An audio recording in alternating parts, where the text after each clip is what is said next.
Hello friends, welcome to my channel.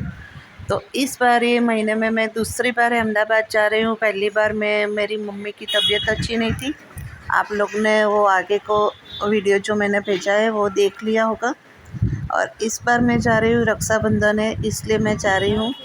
तो मैं घर पहुँच गई थी और मम्मी के पास बैठ गई थी।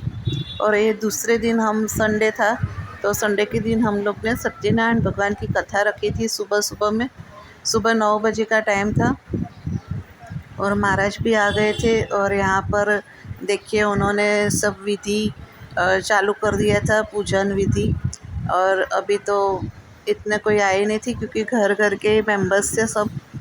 ये मेरे पापा का फ़ोटो है और इनकी ही इच्छा थी इसलिए हमने सत्यनारायण भगवान की कथा किया हुआ था। और ये मेरी मम्मी का घर है। तो आप लोग भी कथा में आने का मैं आमंत्रण देती हूँ। यहाँ पर कथा बहुत अच्छे से विधि करवाई थी महाराज ने। और ये पूजा में जो बैठे हैं वो मेरे भाई का लड़का है। तो ये भी बहुत अच्छी तरीके से पूजा कर रहा था और सब जो महाराज बोलते थे वही तरीके से वो सब पूजा विधि कर रहे थे। यहाँ पे कृष्ण भगवान को स्नान किया था, जो जो दही पंचामृत से स्नान करवाया था यहाँ पर। और ये विधि बहुत ही अच्छी थी। और ये जो हम लोग कलश स्थापना करते हैं ना, वो स्थापना करवाते थे महाराज। तो ये भी एक शुभ माना जाता है सत्यनारायण भगवान की कथा में। तो ये स्थापना भी कर दिया था। तो भगवान विष्णु जी भी यहाँ पे आ गए थे और सब देवी देवता का वास हो गया था।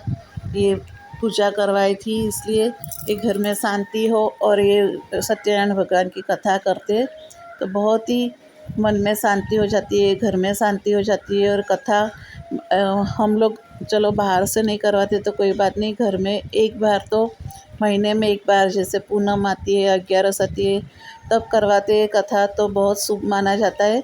हम लोग ऐसे भी घर में थोड़ा सा सीरा बना के प्रसाद धरा के और जो बुक आती है उसमें से हम लोग कथा भी पढ़ सकते हैं। तो घर में वातावरण शुद्ध हो जाता है। और कथा में जो हमको जो भी आता है वही जो कथा में जो बोलते हैं महाराज, तो हम लोग भी वैसे वैसे कर सकते हैं घर में।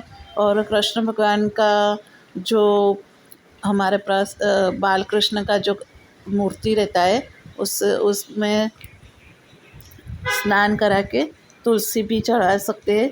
तो विष्णु सहस्त्र नाम बोल के हम लोग तुलसी जी भी चढ़ा सकते हैं। तो ऐसे भी आप लोग कथा कर सकते हैं घर में।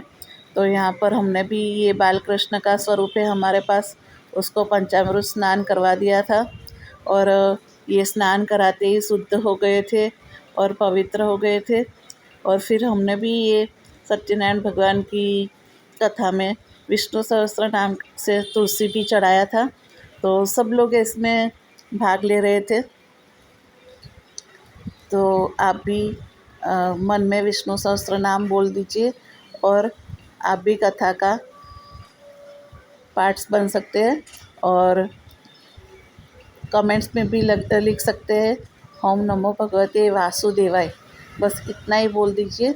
ये अष्टाक्षर मंत्र है, वो बहुत ही पवित्र है।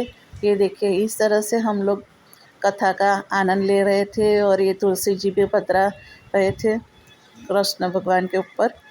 और जैसे जैसे टाइम हो गया वैसे वैसे सब मेहमान भी आ गए थे। ये मेरा छोटा सा कन्हैया है, बहुत ही सुंदर है। ये मेरी मम्मी है, उसकी तबीयत अभी अच्छी नहीं थी फिर भी बैठी थी 10 मिनट के लिए। भाई है, मेरा हस्बैंड है, बहन बनेवी सब है। बस हम लोग सब घर के ही आदमी थे। तो ऐसे हम लोग ने कथा का आनंद लिया था। बहुत अच्छे सुंदर से कथा हमारी पूरी हुई थी। अभी हम लोग ये कथा का जो पहला अध्याय है वो भी महाराज सुना दिया है। तो ये बाल कृष्ण का स्वरूप है, देखिए वो भी आनंद ले रहा था और बहुत सुंदर से उसने भी महाराज से कथा सुनी थी। सब लोग इधर बैठे थे और जैसे जैसे भजन आता है, सब आता है, वैसे वैसे वो भी राधे राधे करना सीख गया है अभी तो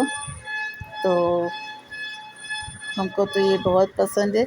अभी हमारा पहला अध्याय शुरू हो गया था, तो जैसे जैसे अध्याय शुरू होता है वैसे वैसे महाराज बोलते, ये अध्याय अभी तीसरा अध्याय जब आया था तब उन्होंने बोला था कि फ्रूट्स और वो प्रसाद है वो लेके आ जाइए आप लोग। तो हम लोग फिर फ्रूट्स और प्रसाद ले तैयारी में लग गए थे। और आपके घर में भी ऐसे कथा होती है कि नहीं, वो भी आप लोग बता सकते हैं हमको।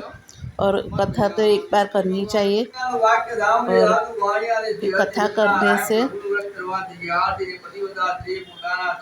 हमारे घर में शांति होती है।